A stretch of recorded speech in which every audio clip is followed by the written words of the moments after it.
Salam Tünet'te bu video fiskal inkişaf blokunda karşınıza çıkabilecek 3 farklı sual başlıyor. Sola bir matematik bir şekilde izah edeceğim ki sola daha rahat ve daha etraflı bir şekilde başlayabilirsiniz.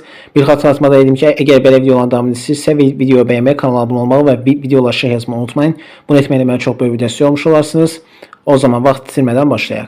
Deməli ki, önce birinci sorumuzdan devam edelim. Sabah gərginlik məməni termosor ve iki lampa birləşdirmişik. Termosoru qızdırsa. Biz ilk önce bir iki termosor nədir? Yarımkeç cihaz ve temperatur artırsa biz de bir iki yarımkeç cihazda temperatur muqaməti ters asılır. Yani kısaca temperatur artırsan muqamət ne olur? Azalır. Bunu buradan bilir. Termosor arttı. Daha doğrusu azaldı. İndi I bərabərdir U bölünsün R düşsün. Mən buraya yazdım. R termosor. Termosor muqaməti azalsa deməli bu azalırsa I de buna ters asılır. Kısaca bu artır. İndi mən burada baxım ne? Görəm ki L1 lampası buna görə birləşir. Yəni L2 lampası isə bu naqilə birləşir. Yəni bu naqilin bir hissəsidir. Mən də bilirəm ki, bu naqillə, baxın bu naqil bir-birinə ardıcı birləşir. Ardıcı birləşibsə, bizə bir iki cərəyan müsbətdən çıxır, mənfiyə daxil olur. Yəni kısaca bu müsbətdən çıxacaq. Bu cürnəmi gələcək və axırda burada iki dənə qola parçalanmış olacaq. Deməli, bu cürnəmi gələcək və burada iki dənə qola parçalanacaq. Bir buradan, bir də buradan. Bu da buradan gəlib L2'den keçecek. Bu da buradan gəlib L1'den keçecek. Bunu buradan bilir. Deməli cərəyan şiddəti həm L1'dən həm də L2'dən keçdiyi üçün və cərəyan şiddəti artdığı üçün onda bəlkə ki L1 və L2 lampalarında olan hər iki cərəyan şiddəti burada artmış olacaq. Bir dənə təkrarlayaq. Cərəyan şiddəti optimumda artır. Və biz də bilik ki, cərəyan şiddəti həm L1'dən həm də L2'dən keçdiyi üçün və cərəyan şiddəti ümumilikdə artdığı üçün deməli L1'dən və L2'dən keçən hər iki cərəyan şiddəti artmış olacaq. Yəni burada cavabımız olacaq nə? L1 və L2 lampaların cərəyan şiddəti artar, yəni hər ikisini artar və cərəyan şiddəti parlaqlığına düz mütənasibət olduğu üçün cərəyan şiddəti artdığı üçün parlaqlıq da artır. Yəni kısaca hər ikisində parlaqlıq artmış olacaq. Deməli cavabımız olacaq nə? Artar, yəni Y variantı. İndi keçək növbəti sualımıza. Sonraki sualımızdan ikinci sualdan da sabit gərginlik məbəli fotoresistor və iki lampa birləşdirmişdim. Fotoresistor üzərində işin intensivini artırsa lampaların parlaqlığı. Mən burada görürəm ki, mən bu fotoresistorun ilk öncə burada baxan nəyə? Mən burada görürəm ki, L1 və L2 lampalar bunlar birbirində paralel birləşir. Bunu buradan bildim. İndi mən bu fotoresistor üzərində intensivini artırsam da, azalsam da, bunların parlaqlığına heç bir təsir olmayacaq. Niyə? Çünki o vaxtı təsiri ola bilər ki, L1 və L2 lampalarının, biri və hər ikisi bunun yanında birləşmiş olsa da, onda deyə bilərdim ki, bunun üzərində olan dəyişiklik L1 və L2 lampaların hər ikisini təsir edə bilər. Amma L1 və L2 lampaları bunun, yəni fotoresistorun yanında deyil də, buna paralel birləşdiyi üçün, yəni buna paralel naqilləri birləşdiyi üçün, ona görə fotoresistor üzərində edilən dəyişiklik bunların hər birinə heç bir təsir olmayacaq. Yəni həm L1-ə, həm də L2-yə heç bir təsir olmayacaq. Yəni kısaca hər birində cərəyan şiddəti dəyişməyəcək, olduğu kimi qalacaq. Yəni hər birində konstant olaraq qalacaq. Ona görə burada cavabımız nə olacaq?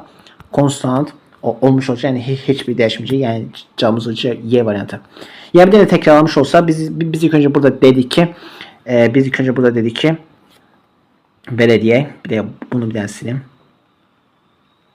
Deməli biz burada dedik ki, L1 və L2 lampalar bunlar belə paralel birləşir. Ancaq bu paralel birləşmiş lampalar bu fotoresistorun yanında yoxdur. Olmadığı üçün isə fotoresistor üzərində edilən dəyişiklik L1 və L2 lampalarında olan cərəyan şiddətinə heç bir təsir olmayacaq. Olmadığı üçün də isə cərəyan şiddəti dəyişməyəcək, olduğu kimi qalacaq. Ona görə hər birində cərəyan şiddəti eyni olmuş olacaq. Yəni dəyişməyəcək, cavabımız olacaq ona görə Y variantı. İndi keçək növbəti sualımıza. Son sualımızda 3-cü sualdan beri termosor sonunda naqillarca birləşərək EGS 20 volt olan mənbəyə qoşulur. Dövr edir ki, cərəyan şiddəti 0.4 amper olmuşdur. Termosor qızdırdıqda cərəyan şiddəti 0.5 amper olarsa, termosor müqaməti necə dəyişər? Burada deyir ki, mənbə daxili müqamətin nəzərə alınır. Yəni kısaca kiçik R bərabər nəyə? 0-a. Bunu buradan bildik. Kənarda yazılan yaxşı biz bunu. Deməli kiçik R bərabər nəyə? 0-a. Deməli ilk öncə bizə burada deyir ki, həm termosor var, həm də naqil var. Deməli bu nədir? Ümumi cərəyan. Daha doğrusu ümumi dövrə. Ümumi dövrə üçün cərəyan şiddəti düzsün yazsın. Yəni I bərabərdir. Epsilon bölünsün R plus kiçik R.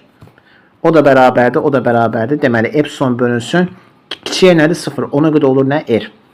O da bərabərdir. Epsilon bölünsün R nədir? R ümumi, yəni ümumi müqamət. Bunu buradan bildim. İndi bir-birində hesab edir. Birinci cərəyan şiddəti nəyə bərabərdir? 0.4-ə. Yazılan belə. Deməli 0.4 bərabərdir. EHG nəyə bərabərdir? Buradan baxırıq 20-yə. Yəni 20 bölünsün R ümumi. R ümumi də nədir? Yəni ümumi müqamət. Biz də bilirik ki, burada bir dənə termosor var, bir də naqil var. Bunların ümumi müqamətini hesablasaq, bu arada termosor sonlu naqillər ardıcıl deyə birləşir. Ardıcıl birləşmə varsa biz buna topluyoruz. Yəni kısaca belə yazdım. R termosor plus R naqil. Bunu buradan yazdım. İndi Mən 20-ni neçə bölsəm 0.4-ə 50-yə. Onda bəlkə ki R-termis plus R nəyə bərabərdir? 50-yə bərabərdir. Və bizə də burada deyir ki, termis 30 sonluq naqili. Yəni naqilin müqaməti burada dəyişmir. Yəni R 30-a bərabərdir. Onda mən buradan R termis tapsam, R termis bərabər nəyə? 50-dən çıxaram 30-a edir nə qədər? 20. Bunu buradan tapdım. İndi bunu deyir qızdırdıqda. Termis qızdıranda müqamət dəyişir. Müqamət dəyişdiyi kimi cərin şiddətdə dəyişir. Ona görə mən bunu belə yazdım. İkinci adı 0.5 bərabərdir. Deməli epsilon nədir? 20 bölünsün R plus R termisor. Yəni olduğu kimi qalır. 20-ni neçəyə bölsəm 0.5 eləyək 40-a. Onda R plus R termisor nəyə bərabərdir? 40-a bərabərdir. Onda R yenə dəyişimi 30 olduğu kimi qalır. R termisor da buradan tapsam 40 çıxısına 30. O da bərabər neçəyə? 10-a. Deməli birinci halda nəyə bərabər olub? 20-10. İkinci halda nəyə bərabər olub? 10-10-a bərabər olub. Onda 20-dən 10-a neçə dəfə azalıb? 2 dəfə azalıb.